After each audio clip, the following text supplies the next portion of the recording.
Hi everybody, here's Krystian from the TeamworkCast. And I'm Palana and Kelfecil. Just a guest from TeamworkCast. just a guest on the TeamworkCast. And this is the Netrunner TeamworkCast.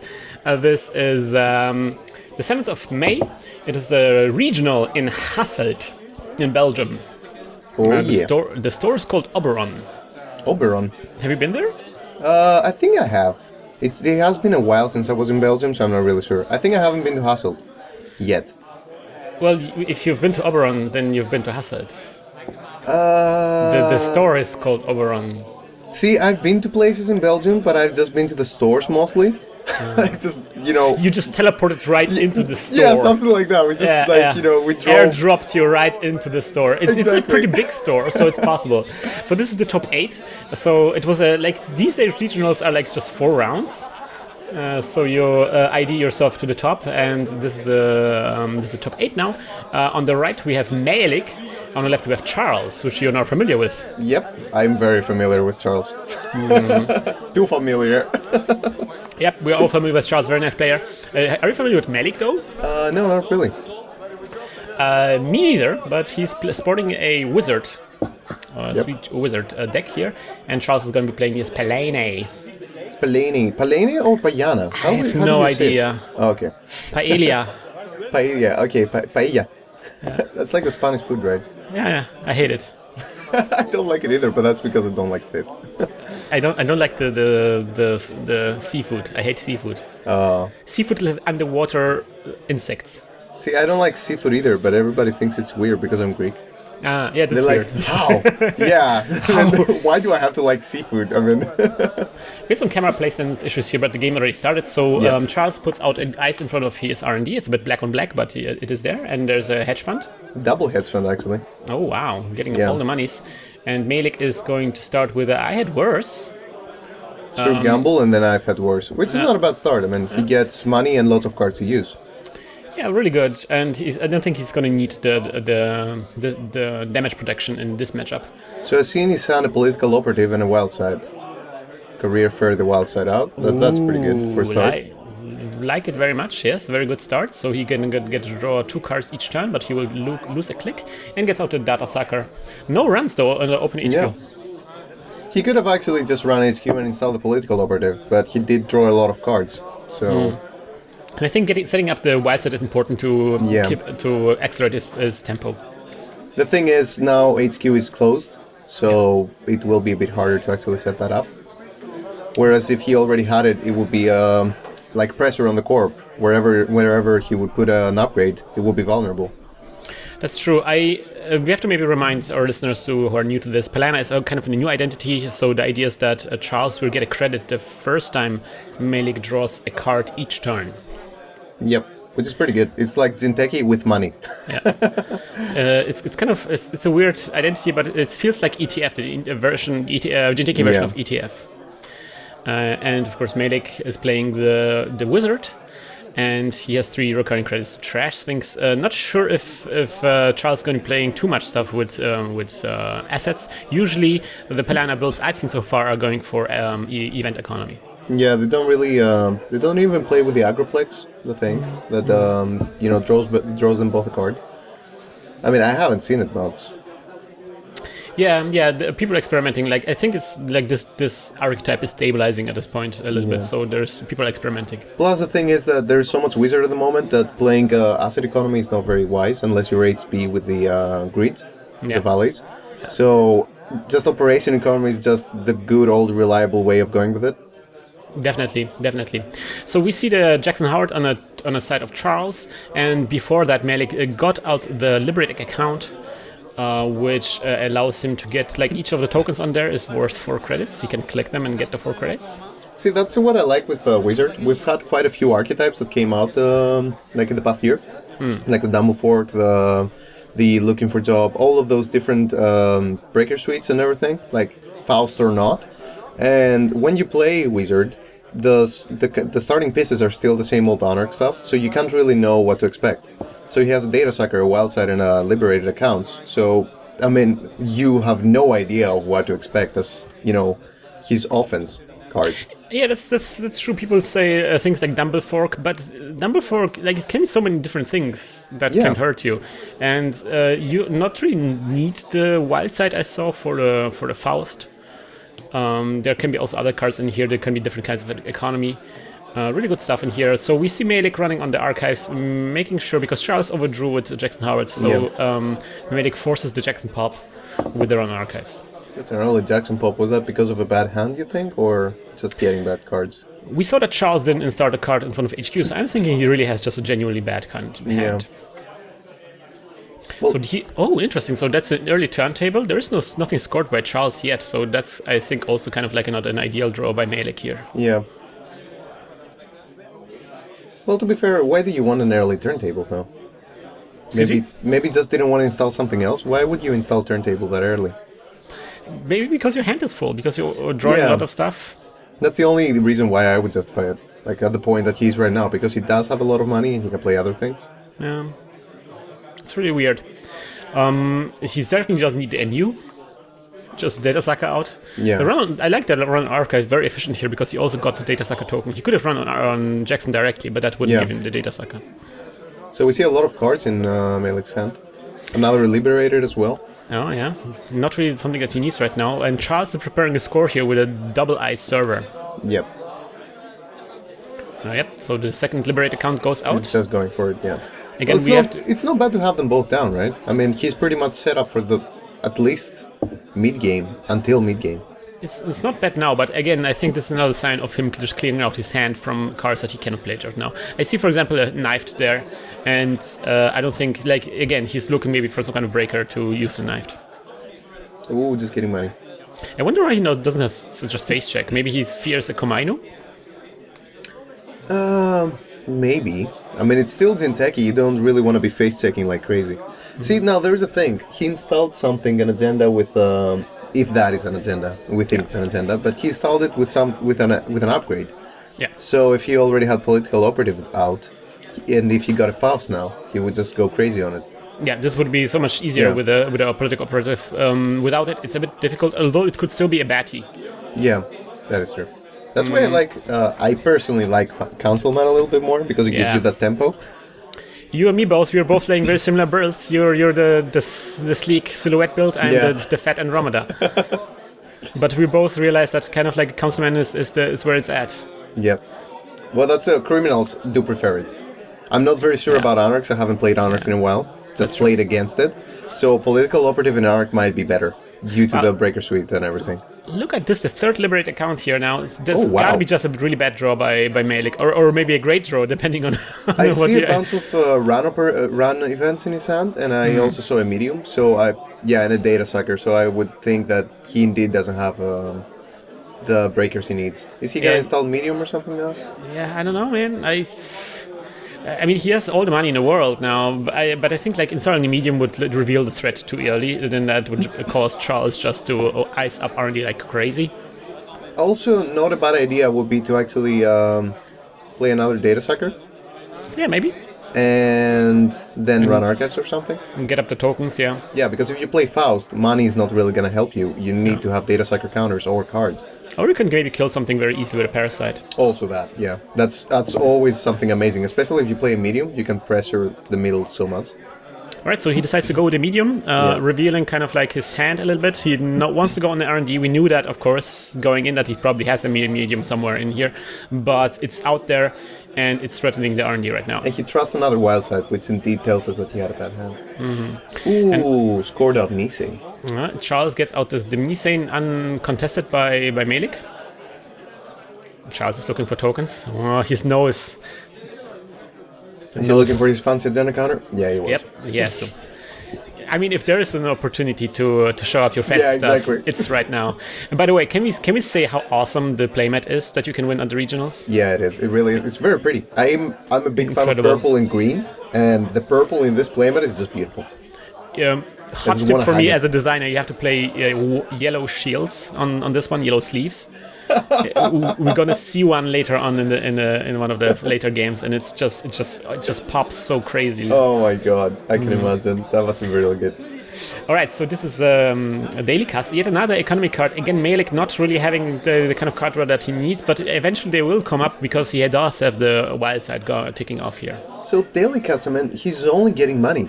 Yeah. Would you instead actually just draw manually, or just do what Maëlig is doing here? Just keep getting money, because I fear also that he's kind of like putting himself back now instead of harassing it. He does, but I think like eventually when he draws into the stuff that he needs, all this money will come really in handy to be like crazy aggressive. Will it? Because he does have more than he needs. He does, that's true. I don't know. We don't really see what he has, what else he has on hand, right? Because yeah, I gotta think that these are like really tough choices for him right now. The thing is, like as I said earlier, Faust doesn't need money; needs cards or data center counters. That's true. Unless we're both wrong and he doesn't play Faust. Suddenly he drops Eater or something. We're like, whoa! Suddenly Eater is like, what? Well, it would have been that surprising. I mean, No. He might have like some good way to actually, poke the corporation. So as expected, Charles gets ices up the R&D more. It's a bit difficult to see here, black on black, but there's 2 ice in front of R&D. That is pretty much needed, because against double fork the general idea is to always install an ice when he burns an ice. Yeah. So if you have 2 ice there, it kind of makes it even easier for you to prepare. Yeah. So like the smart thing that I found to beat Wizards that play the cutlery is to always have an ice in hand, so that if you get something burned, you can always replace it the next turn. So kind of think one step ahead is a good idea. So look, there's an interesting splash that he gets out. That's an E3. That's pretty cool. I want to see what he's playing with. Oh wait, if it's Faust, that's actually brilliant. Yeah, that's really good. Whoa, man! How did we not think of this? I actually seen a lot of players in this on this regional using the E3. I'm gonna spoil that Charles is also playing in E3, although he is playing the criminal build. Is it slowly becoming a meta build? It is pretty sweet. It helps with the Bioroids against HBs. Yeah. And it comes in handy in lots of surprising matchups. Well, the reason why I stopped seeing it, I thought, would be because we're not seeing the Eli's anymore. That's true. Yeah, I mean, how many Bioroids do you see now? Other than Vikram and, I don't know, an occasional Heimdall. Yeah, that's the thing. Like these days, like Vikram's coming back in style. I also thought Heimdall was a really good matchup against the usual Anarch builds. So anyway, we see the Charles putting up the 3rd ice on R&D now. The Charles. The Charles. And oh man, look at this! Wizard just making all the money. He's just swimming in money. Now he's just burning cards because he career faired that daily cuts out. Yeah, I gotta think that he's like really infuriated by this. Is there also a same old thing down there? Yeah, it is, right? Is that wait? Yeah, it's same old thing back in the corner. Oh, I think we're gonna clear up the table eventually, but there's a bunch of crap at that right there. Hiding there. I want to be played. I'm gonna be an account siphon one day. I want to be an account siphon one day.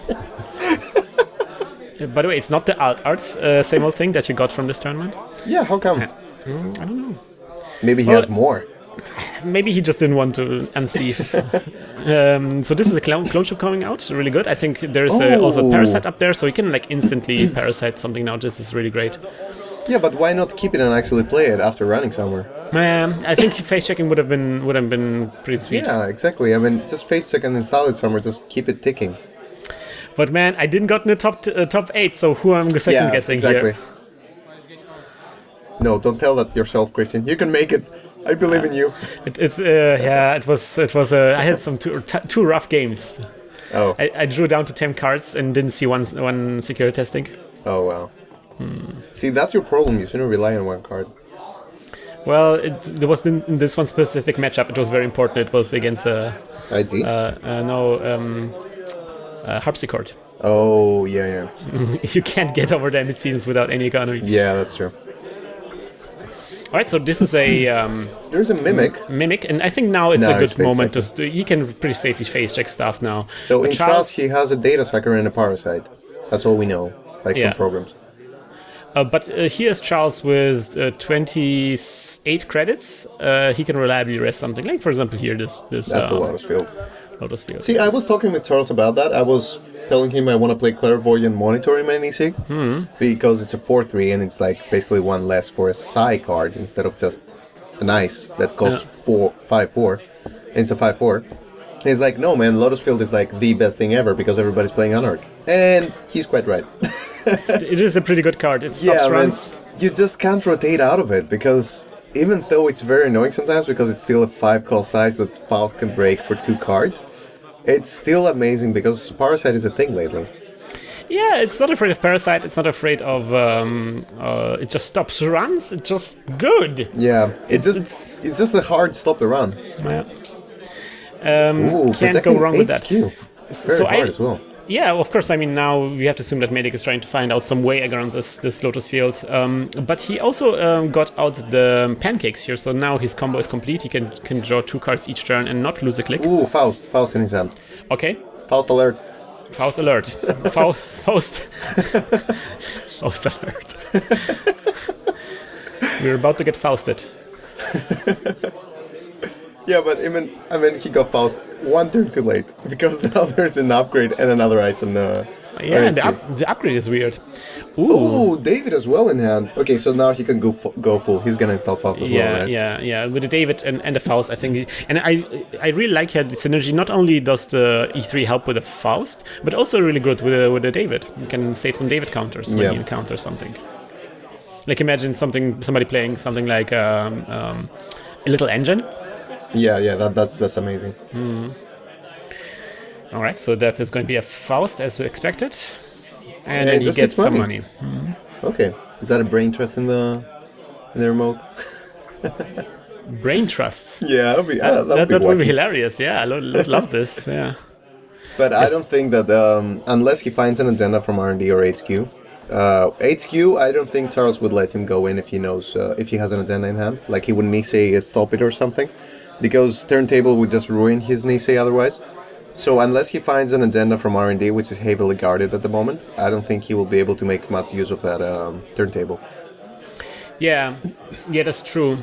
I mean, we have to assume that Charles will probably be more eager to burn the Nisei counters. Exactly. So that's why I said, like, if it's HQ or the remote, he will most probably use it. Unless maybe there's nothing on HQ, you don't know. Maybe there's nothing. Maybe there is, and he's just bluffing.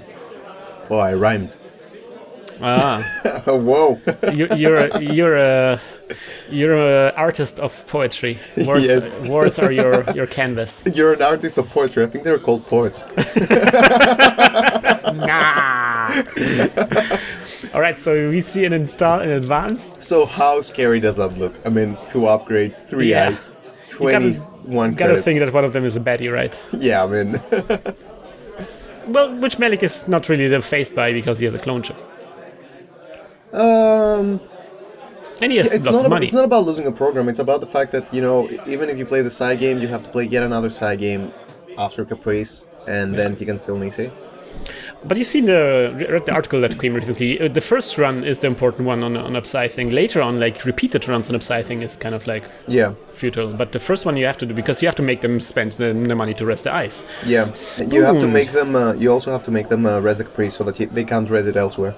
I love this play by Maëlig here, and not attacking the obvious choice, but attacking the HQ, spooning out the only rest ice here. Well, the nice thing to do right now would be to like pressure HQ, pressure R&D, and then maybe go remote as well. Make them spend all of their money. Yeah, and a very weak sauce ice here by Charles, which is the pop. At least it's not a Jaguar that would get burned instead of the Lotus Field. Yeah, well, that would be great, actually. Yeah, that would have been so bad for Maëlig. Yeah. Okay, so he just pays. So maybe that's he ends a run. He ends the run, yeah. Makes that's Maëlig... a very fast use of the Nisei counter, just to protect the Lotus Field. Well, maybe Charles thinks like he won't be able to hold him off. Yeah, that Maëlig will get some access this turn because it's not like Charles probably won't be able to rest all of the 6 ice here. Yeah, and despite that, I mean, maybe he doesn't want to rest the upgrade on HQ yet, and it was also nice to get rid of the spoon. True, yeah. If he had to rely on the upgrade on HQ, then that upgrade would get trashed when other upgrades have to be rest. So that would kind of like ruin his plan for the remote. He wouldn't be just as safe as he is now. Okay, so Maëlig decides with the second click to run on this scoring server. Is that a Pap? Is that a Tsurugi? Is that a Komainu? Oh, that's a Komainu. Maëlig is at 7 credits. Not sure how many cards in hand. So, that's going to be interesting. So yeah, that's also one thing where the E3 is really cool. I don't think he does have a Mimic. But I don't think Charles will play Komainu. He doesn't find it that much of a meta card. As far as I know him, at least. That will either be like a Suzano or an Asingaru or something else weird. Although right now it would hit quite hit the spot, as they say. Like, what would you do? You would have to install a Parasite on this and trash something, right? But Data Sucker doesn't have that many counters at the bottom. It only has one. Well, you have to have the Data Sucker to trash the Komainu. So he's at his second click. So third click, even if that run fails, which he's pretty safe to fail, like nothing bad can happen to him unless he bodies and trusts a program, which I don't think will happen. He will just protect the agenda. Then he can actually run R&D and poke there. Yeah, I think that's something we're going to see in RD run next. I'm just saying, like, it's nice that he kept it last because he has a medium. Yeah. So that was like a really smart move from him. I like how the kind of like he set up some traps early on with the medium, and now they kind of like paying off. Okay, so Architect easy to break. Architect, yeah, that's good. See, I told you Charles is a meta guy. He will just play that. Oh, he's actually using the body for the truss. That's I don't know. It's gonna be the trace and the trash. Yeah, no, I don't like that much. So they play a Psy game. I mean, even if he traces, he will trust a program, and then, I mean, Maëlig can just like reinstall it. Did he lose it? Oh, Maëlig lost it, yeah. No. Charles lost it.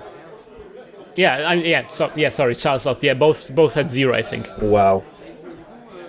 Charles, you've learned nothing from our games. Are you teaching him the ways of the Yep. of the Psy? All right, so now Maëlig is open to break the assassin with the David and so a credit. Cool. I just realized what he did there.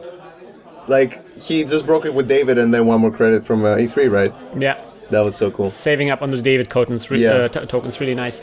And so the last one is a wraparound, which also can be broken with David. And they played a Nisei Psy game now. Okay, do you think he's gonna win? I think he's gonna spend. Charles is gonna spend 1, and Maëlig will spend 2. Okay. Don't really see. I think both it was the opposite. Was it was exact opposite. Charles spent 2, and Maëlig spent 1. Okay.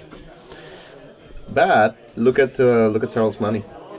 Yeah, as I said, like he has a lot of money, but not enough to rest all the six eyes that was unrest. So now Maëlig is kind of free to run an R&D. I think we're going to see a run on R&D now. And there's no Nisa counter, there's nothing. Yeah. And he can even run on HQ. If that's a Caprice, he will force the res. I mean, I guess he could. We don't really see how many cards he has, but probably enough to break it. So now, with Political Operative, he can actually run HQ. He can keep it for later. Like if Charles thinks he's safe there with Caprice, he can keep it for later, run HQ, install Political Operative, and then run the remote and just burn the Caprice. I think it's Caprice on the remote? It probably is, right? On the remote, yeah. I mean on the HQ. We don't really care about HQ. If he doesn't res it, then it's fine. Because I don't think he will res it. It's a very good remote that he has there now. Yeah. And definitely. The body is probably going on the remote again because of Assassin. Oh yeah, definitely. Although, man, Cobra is where it's at for the Betty. Like I feel Assassin, like the traces makes it like less interesting. Yeah, Cobra is awesome, but it's a 4-1 still. I mean, it's not great. Oh man, there's a run, no rest whatsoever, and that is going to be a Nisei Mark II. Good thing that Charles used the token previously. Yeah. Is he going again? He has to red. Yeah, still right. He will see 2 cards. It's a 3 credit, so it's not as if something really bad could happen. Ooh, res. What is that? This time, that's a Charles very pretty Eli. Yeah, where did Charles get that Eli from?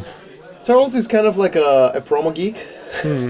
You can tell by his World Championship playmat. I don't think Charles went to that World Championship, did he?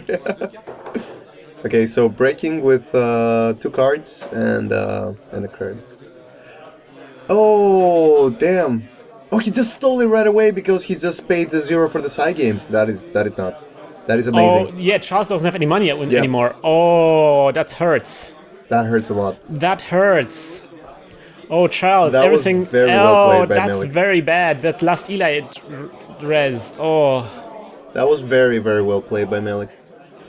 Oof. I think Charles made the mistake here where he raised the Eli, because throwing yourself like on 0 money when you know there are future perfects in your deck is not a great idea.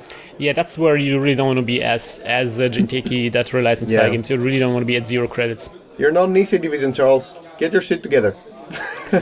Does the Nisei Division just get afterward, right? No, it gets it afterwards, but if you're just on 1 credit, it creates so much pressure.